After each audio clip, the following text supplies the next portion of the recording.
तर अहिल्यानगरच्या पारनेर तालुक्यातील म्हस्केवाडी इथं अवकाळी पावसामुळे कलिंगडाच्या शेतीचं मोठं नुकसान झालंय।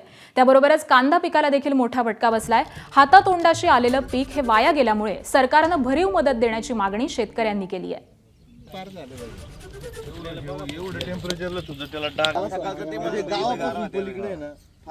इथे मी आहे आणि या ठिकाणी जर बघितलं तर कलिंगडाचा जो पाला आहे तो अक्षरशः राहिलेला नाही आणि कलिंगडावरती जर बघितलं तर गारांचे जे आहेत खुणा आपल्याला पाहायला मिळत आहेत। हे पीक हातातोंडाशी आलेलं होतं, मात्र हे पीक आता पूर्ण या गारपिटीनं कुठंतरी त्याचं नुकसान झालेलं आहे। मोठ्या प्रमाणामध्ये शेतकऱ्यांना याचा फटका बसणार आहे। शेतकरी आहेत त्यांच्याशी आपण बोलणार आहोत। तुमचं किती क्षेत्र होतं आणि काय सध्या परिस्थिती?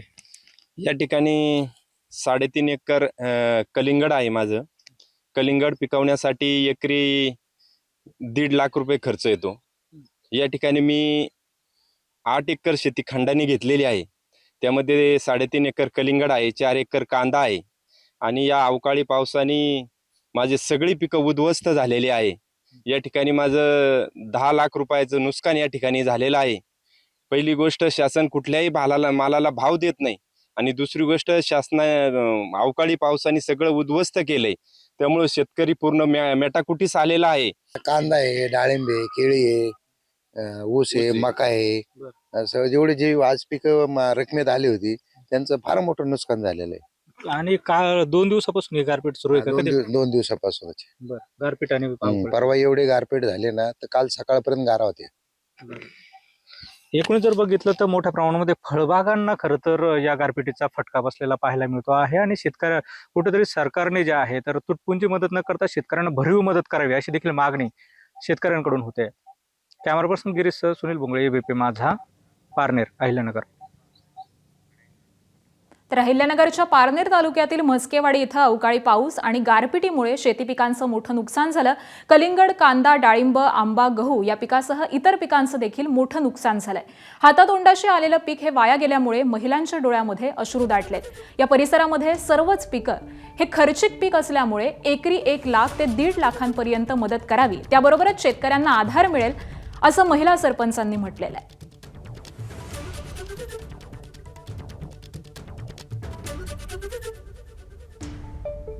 इतर पिकांचं देखील मोठं नुकसान अहिल्यानगर पारनेर तालुक्यातील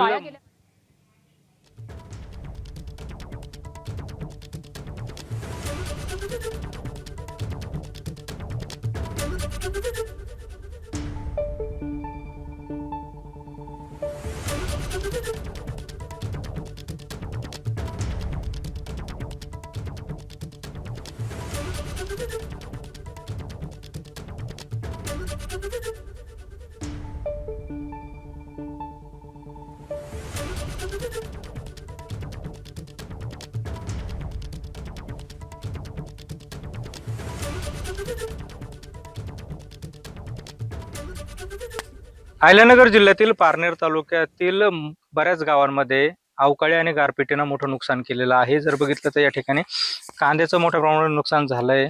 शेतकरी अक्षरशः जे हैराण झालेला आहे।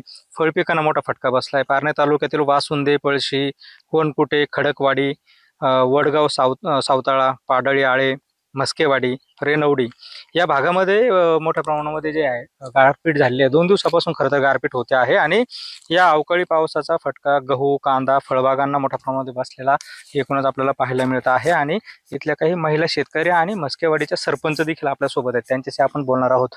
या परिसरामध्ये कुठल्या पिकांचं नुकसान झालंय आणि काय मागणी असेल सरकारकडे? नमस्कार। गेले 4-5 दिवसापासून म्हस्केवाडी गावामध्ये खूप मोठ्या प्रमाणात पाऊस होत आहे, पण विशेष म्हणजे 2 दिवसापासून मोठ्या प्रमाणात गारपीट या ठिकाणी झालेली आहे।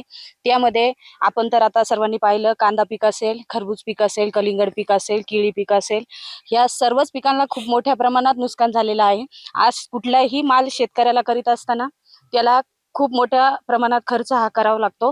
त्यामध्ये शेतकऱ्याचा रोजचा एक मजूर शेतीमध्ये बोलावला तर त्याला 700-800 रुपये रोज द्यावा लागतो। आज खताचे बाजार खूप मोठ्या प्रमाणात, शेतीचे खत औषधं आपण मागवत असतो, त्याचा खूप मोठ्या प्रमाणात महागाई झालेली आहे। आज एवढी सगळ्या खर्चाचा विचार केला तर आज हातातोंडाशी आलेला घास आमच्या शेतकऱ्याकडून निघून गेलेला आहे। त्यामुळे माझ्या सर्व म्हस्केवाडी ग्रामस्थांच्या वतीने मी सरकारला एक विनंती करते की कांदा पिकासारख्या पिकाला एकरी कमीत कमी 1 लाख रुपये अनुदान शेतकऱ्याला दिलं पाहिजे. तसंच खरबूज पीक असेल, डाळिंब पीक असेल, या पिकांना मोठ्या प्रमाणात खर्च होत असतो. या पिकाला सुद्धा कमीत कमी 2 ते 3 लाख रुपये अनुदान आमच्या शेतकऱ्यांना मिळलं पाहिजे. खरं तर 1-2 लाखांनी आमच्या शेतकऱ्याचं नुकसान भरून निघणार नाही. तरीही मी शेतकऱ्याच्या वतीने विनंती करते. धन्यवाद. काही महिला शेतकरी त्यांच्याशी बोलणार होतं. आजी, तुमचं कोणतं पीक होतं, काय झालंय नुकसान? आमचा 4 एकर कांदा आहे. 4 एकर आज गरिबांनी 500 600 रोज देऊन लावून घेतलेले आहेत. आता काढणे म्हणजे अजून 3 महिन्याचं नाही झालं, फार अशी हिरवीगार थाप होती, अशी कांदा वाढलेला होता. आणि हे बघा कसं झालंय. आणि गरिबांच्या तरी तोंडा का बघा असं मला वाटतं. कारण आमचं काय नाही, पण त्यांनी कष्ट केलेत. हा, म्हणून मी म्हणते तुम्ही एवढी भरपाई द्या आम्हाला. फक्त खत औषधाचं तरी निघलं पाहिजे. हातातोंडाशी आलंय पीक, हे जपावं लागतं अगदी लेकराप्रमाणे. आणि हातातोंडाशी आलं म्हणजे अजून 3 महिनाभर त्याला पाणी द्यायचं होतं. आणि आताच गेलं म्हणल्यावर काय करायचं. आज कष्ट करायचं काय होतंय ते बघा. आम्ही झालं आमचं घरी बसतोय, पण ते कष्ट करणारे आज कालच्या धरून माझ्याकडे नुसते अशी गरका घालतात. सारखं फोन फार 6 वाजताच फोन यांचा. मग काय करायचं सांगा. सरकारचं कडे काय मागणी असेल, कारण आता एवढा मोठा खर्च केलाय तुम्ही, हा, काय मागणी आहे नेमकं? आमची ना, आम्हाला वाटतं एकरी निदान 1 लाख रुपये तरी द्यावा.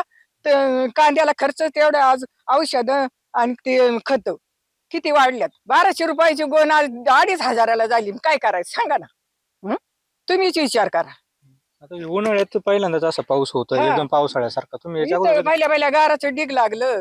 ते आता पात काय उतारणार का. एवढ्या बोट्या काढायच्या आणि त्याला भाव नाही. काय करायचं सांगा ना. याच्या अगोदर कधी असा पाऊस झाला होता? याच्या अगोदर कांद्याला असं कधीच नाही झालं. एकूण जर बघितलं तर शेतकऱ्यांच्या डोळ्यामध्ये अक्षरशः अश्रू दाटलेले आहेत. आणि भर उन्हाळ्यामध्ये पावसाळ्यासारखा पाऊस होतोय आणि मोठ्या प्रमाणामध्ये शेतकऱ्यांचं नुकसान होतंय. आधीच कुठंतरी शेतकरी अडचणीत असताना अशा पद्धतीने आसमानी संकटानं पुन्हा एकदा शेतकरी अडचणीत सापडलाय. कॅमेरा पर्सन गिरीशसह सुनील भोंगळे, एबीपी माझा, पारनेर, अहिल्यानगर. एबीपी माझा, उघडा डोळे बघा नीट.